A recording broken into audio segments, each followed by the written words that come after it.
प्रिय मसीह भाई बहन, परमेश्वर आप सभी को आशीष दे। जैसा कि आपने थंबनेल में पढ़ करके समझ चुके होंगे कि आज मैं किस टॉपिक पर बात करने वाला हूं। उससे पहले यदि हमारे यूट्यूब चैनल पर पहली बार आए हैं तो चैनल को सब्सक्राइब कर लीजिए और घंटी को दबा दीजिए ताकि हमारा वीडियो आप तक पहुंच सके। प्रिय मसीह भाई बहन, हम लोग धार्मिक जीवन जो जीते हैं उसका एक उद्देश्य है। बाइबल बताती है कि हम जो विश्वास करते हैं उस विश्वास का एक उद्देश्य है। बाइबल कहती है विश्वास का प्रतिफल आत्माओं का उद्धार प्राप्त करना है। पहला पतरस 1:8-9 पढ़ेंगे तब वहां पर हमारे विश्वास का प्रतिफल आत्माओं का उद्धार प्राप्त करना है। आप पढ़ सकते हैं पहला पतरस 1:8-9। उससे तुम बिन देखे प्रेम रखते हो और अब तो उस पर बिन देखे विश्वास करके ऐसे आनंदित और मगन होते हो जो वर्णन से बाहर और महिमा से भरा हुआ है, और अपने विश्वास का प्रतिफल अर्थात आत्माओं का उद्धार प्राप्त करते हो। हमारे विश्वास का प्रतिफल व आत्माओं का उद्धार प्राप्त करना है, बाइबल बताती है। तब सवाल है कि जब एक ही बाइबल और एक ही परमेश्वर है तब पूरे दुनिया में इतने सारे चर्च और समुदाय और उनकी अलग अलग शिक्षाएं क्यों है? हम कहां पर उद्धार पा सकते हैं? किस कलीसिया में हमें उद्धार मिल सकता है? आइए हम इन सारे सवालों को जवाब बाइबल के द्वारा ढूंढे। चूंकि बाइबल कहती है कि अंत के दिनों में झूठे उपदेशक होंगे जो कथा कहानी सुनाएंगे और लोग कान की खुजली के कारण सत्य से मुंह फेर करके कथा कहानी की ओर मुंह फेर लेंगे और अपने लिए बहुत सारे उपदेशक बटोर लेंगे। आइए हम लोग दूसरा पतरस 2 अध्याय का 1 वचन पढ़ते हैं। लिखा है जिस प्रकार उन लोगों में झूठे भविष्यवक्ता थे उसी प्रकार तुम में भी झूठे उपदेशक होंगे जो नाश करने वाले पाखंड का उद्घाटन छिप छिप कर करेंगे और उस स्वामी का जिसने उन्हें मोल लिया है इनकार करेंगे और अपने आप को शीघ्र विनाश में डाल देंगे। यहाँ पर लिखा है जिस प्रकार उन लोगों में झूठे भविष्यवक्ता थे। यहाँ पर जिस प्रकार उन लोगों में झूठे भविष्यवक्ता थे, उन लोगों को यहाँ पर मूसा के समय को दर्शाता है। जैसे मूसा के समय में झूठे भविष्यवक्ता थे उसी प्रकार से हम लोगों के भी इस समय में झूठे भविष्यवक्ता और उपदेशक होंगे। तब हम कैसे जानेंगे कि कौन झूठा भविष्यवक्ता और झूठे उपदेशक है और कौन सच्चा भविष्यवक्ता और सच्चा उपदेशक है? क्योंकि किसी के माथे पर यह लिखा हुआ नहीं है कि यह झूठा भविष्यवक्ता और झूठा उपदेशक है। तब हम कैसे जानेंगे? आइए हम यदि बाइबल के द्वारा जाने कि कौन झूठा है और कौन सच्चा है तो हम आसानी से पहचान सकते हैं। क्योंकि बाइबल हमें झूठा मसीह और झूठा भविष्यवक्ता और झूठे उपदेशक के बारे में पूरी जानकारी देती है। तब हम बाइबल के द्वारा उन्हें जान सकते हैं। आइए पहला बात हम लोग जाने कि झूठा उपदेशक और झूठा भविष्यवक्ता कौन है। प्रकाशित वाक्य 22 का 18 और 19 वचन के द्वारा हम यह जाने।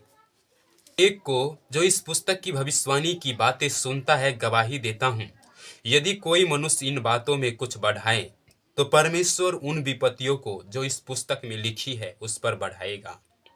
यदि कोई इस भविष्यवाणी की पुस्तक की बातों में से कुछ निकाल डाले तो परमेश्वर उस जीवन के वृक्ष और पवित्र नगर में से जिसका वर्णन इस पुस्तक में है उसका भाग निकाल देगा। मसीह भाई बहन, बाइबल बताती है कि ना तो हमें बाइबल में से कुछ घटाना है और ना ही तो कुछ बढ़ाना है। तब सच्चा भविष्यवक्ता और सच्चा उपदेशक का क्या काम है?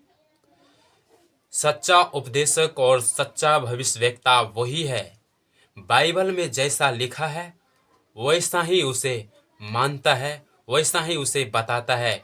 वही सच्चा उपदेशक और सच्चा भविष्यवक्ता है। जो भी उपदेशक और जो भी भविष्यवक्ता यदि बाइबल में बढ़ाता है और घटाता है वो झूठा भविष्यवक्ता है। तब झूठा भविष्यवक्ता और झूठा उपदेशक कहाँ होंगे? झूठा भविष्यवक्ता और झूठे उपदेशक झूठे कलीसिया और झूठे समुदाय में होंगे। तब हमें जानना है कौन सी समुदाय बाइबल में बढ़ाता है और घटाता है।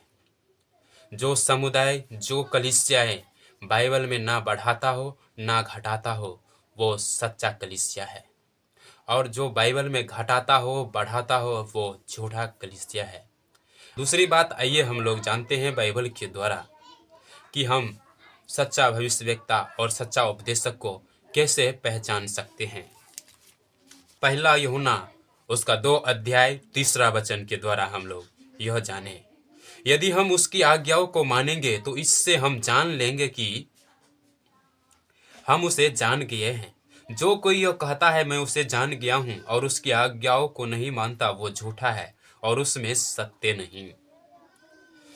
चूंकि सभी कलीसियाएं यीशु मसीह को जानता है और यीशु मसीह पर विश्वास करने का दावा करता है, लेकिन बाइबल कहती है यदि हम उसकी आज्ञाओं को मानेंगे तो इससे हम जान लेंगे कि उसे हम जान गए हैं। यीशु मसीह को जानने का दावा सभी कलीसियाएं करते हैं, लेकिन कौन कलीसियाएं यीशु मसीह को जानता है? बाइबल कहती है कि यदि हम उसकी आज्ञाओं को मानते हैं तो इससे हम जानते हैं कि उसे जान गए हैं। लेकिन जो कोई यह कहता है मैं उसे जान गया हूं और उसकी आज्ञाओं को नहीं मानता है, वो झूठा है। प्रिय मसीह भाई बहन, जो कलीसिया यीशु मसीह की आज्ञाओं को मानता है वो सच्चा है, और जो कलीसिया यह कहता है मैं यीशु मसीह को जानता हूं और उसकी आज्ञाओं को नहीं मानता है, वो झूठा कलीसिया है। यह मैं नहीं, लेकिन बाइबल बताती है। पहला बात, सच्चा कलीसिया, सच्चा उपदेशक बाइबल में ना तो कुछ बढ़ाता होगा ना तो कुछ घटाता हो। बाइबल में जैसा लिखा है वैसा ही मानता हो, वो सच्चा कलीसिया है। दूसरी बात, सभी कलीसिया यीशु को जानता है और इसे आज्ञाओं को नहीं मानता, वो झूठा कलीसिया है। बाइबल कहती है यदि हम यीशु मसीह को जानते हैं तो उसकी आज्ञाओं को भी मानना चाहिए, तब हम इससे जानेंगे कि हम उसे जान किए हैं। लेकिन यदि हम जानते हैं और उसकी आज्ञाओं को नहीं मानते हैं तो झूठा है। तब यीशु मसीह की आज्ञा क्या है? कैसे जाने कि कौन कलीसिया यीशु मसीह की आज्ञाओं को मानता है? तब आइए हम लोग कुछ उदाहरणों के द्वारा जो सारी कलीसियाएं करते हैं, हम उनके द्वारा समझने की कोशिश करें। सभी कलीसियाएं क्रिसमस मनाते हैं 25 दिसंबर को। आइए हम जाने क्या क्रिसमस 25 दिसंबर बाइबल में दिया गया है या बाइबल में यह बढ़ाया गया है? क्या बाइबल में 25 दिसंबर को मनाने के लिए दिया गया है? यह क्या यीशु मसीह का जन्मदिन है? जब आप लूका की पुस्तक उसकी 2 अध्याय पढ़ेंगे तब यीशु के जन्मदिन के बारे में आप वहां पर जान सकते हैं। यीशु के जन्मदिन जब आप बाइबल पढ़ेंगे, बाइबल में कहीं भी यह नहीं लिखा है कि यीशु का जन्म 25 दिसंबर को हुआ है। या हम पूरे बाइबल में क्रिसमस नाम का शब्द नहीं ढूंढ सकते हैं। ना ही तो इसे यीशु ने मनाया, ना ही तो यीशु के बाद प्रेरित लोगों ने मनाया। तब बाइबल में यह बढ़ाया गया है। प्रिय मसीह भाई बहन, वो कलीसिया जो क्रिसमस मनाती है झूठा कलीसिया है, जो बाइबल में यह शब्द बढ़ाया गया है और यह पर्व को लाया गया है। इसीलिए तब हमें कौन सी पर्व मनाना चाहिए? बाइबल में कौन सी आज्ञा है जो यीशु मसीह ने हमें मनाने के लिए कहा है? आइए हम लोग मत्ती 26 के हम लोग 17 के द्वारा जाने की कौन सी आज्ञाएं हमें यीशु मसीह ने मनाने के लिए दिया है।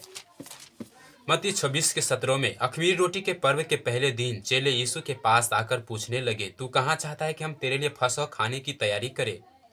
उसने कहा, नगर में अमुक व्यक्ति के पास जाकर उससे कहो, गुरु कहता है मेरा समय निकट है और मैं अपने चेलों के साथ तेरे यहाँ पर्व मनाऊंगा। अतः चेलों ने यीशु की आज्ञा मानी और फसह तैयार किया।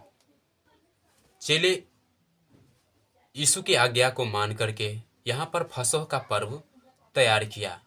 अब आइए हम देखें कि वो फसह का पर्व कैसे मना रहे हैं। तब 26 में जब वे खा रहे थे तो यीशु ने रोटी ली और आशीष मांगकर तोड़ी और चेलों को देकर कहा, लो खाओ, यह मेरी देह है। फिर उसने कटोरा लेकर धन्यवाद किया और उन्हें देकर कहा, तुम सब इसमें से पियो, क्योंकि वाचा का मेरा वो लहू है जो बहुतों के पापों के क्षमा के निमित्त बहाया जाता है। प्रिय मसीही भाई बहन, हमें क्रिसमस नहीं लेकिन यीशु मसीह ने फसह के पर्व को मनाने की आज्ञा दिया है। यदि वो कलीसिया जो यीशु मसीह की तरह फसह का पर्व मनाता हो सच्चा कलीसिया है। इसीलिए आज तक आपने फसह का पर्व मनाया या नहीं मनाया, कमेंट में बताइएगा। यदि आप फसह के बारे में पूरा जानकारी लेना चाहते हैं तो भी हमें कमेंट में बताइएगा। हमें ऐसी कलीसियाओं को खोजना चाहिए जहाँ पर बाइबल में ना तो कुछ बढ़ाता हो ना तो कुछ घटाता हो। हमें ऐसी कलीसिया को खोजना चाहिए जहाँ पर यीशु की आज्ञा के अनुसार फसह का पर्व मनाता हो। हम उसी कलीसिया में उद्धार पा सकते हैं। हमें ऐसी कलीसिया से दूर होना है जहाँ पर क्रिसमस जैसे मूर्ति पूजा का पर्व और त्योहार को मनाया जाता हो। हमें ऐसी कलीसियाओं से दूर रहना है